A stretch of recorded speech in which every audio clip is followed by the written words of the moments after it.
Imagine a little innocent 5-year-old girl who spends her days playing with laughter and joy is suddenly seated by her mother who begins to break her feet.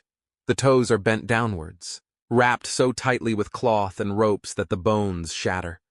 Blood starts to flow. The child cries out in agony, yet for the family this is considered normal. Why? Because Chinese society believed that only girls with small feet were beautiful, and only girls with lotus feet could marry into a respectable family.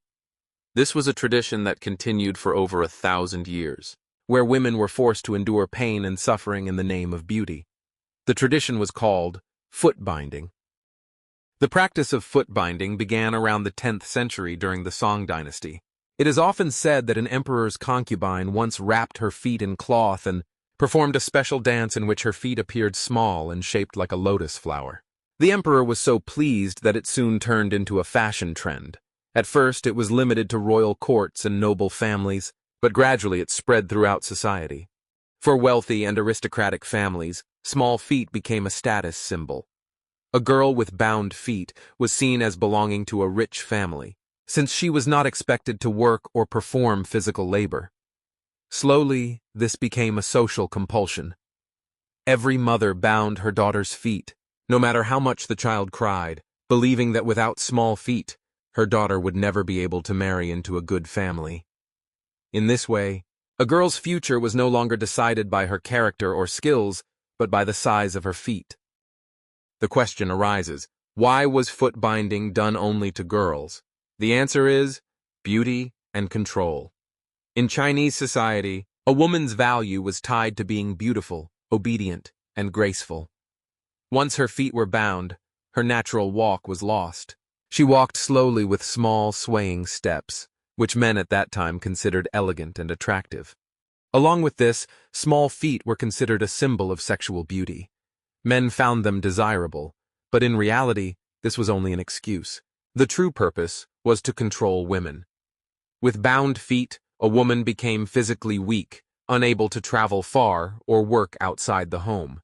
She became completely dependent on her husband and family.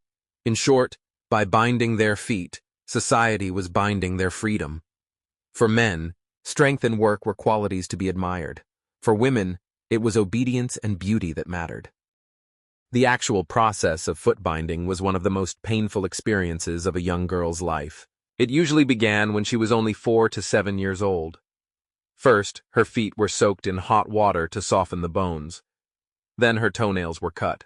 After this, the toes were bent downwards toward the sole and pressed tightly against it, while long strips of cloth were wound so firmly around the foot that the bones broke.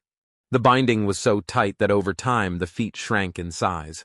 The goal was to reduce the foot to only 3 or 4 inches, what was known as the golden lotus.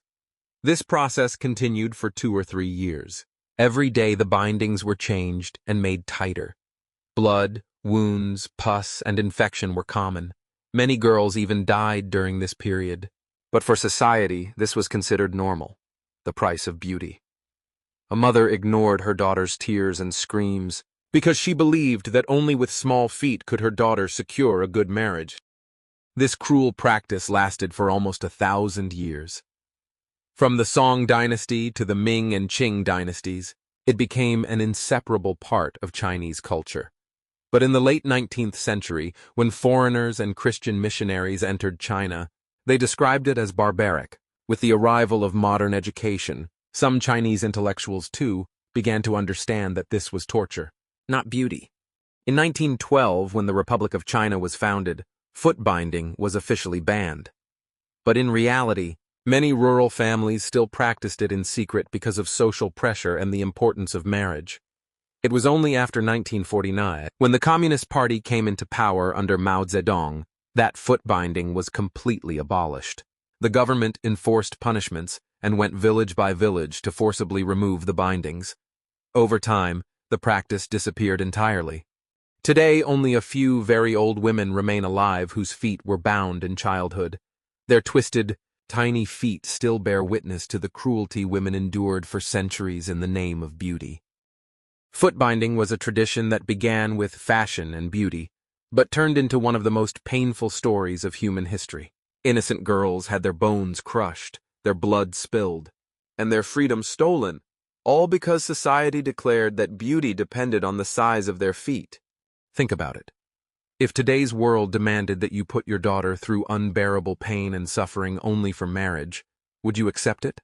Was footbinding truly cultural beauty, or was it a crime that should never be repeated? Write your thoughts in the comments. And if you found this story powerful, don't forget to like and share the video.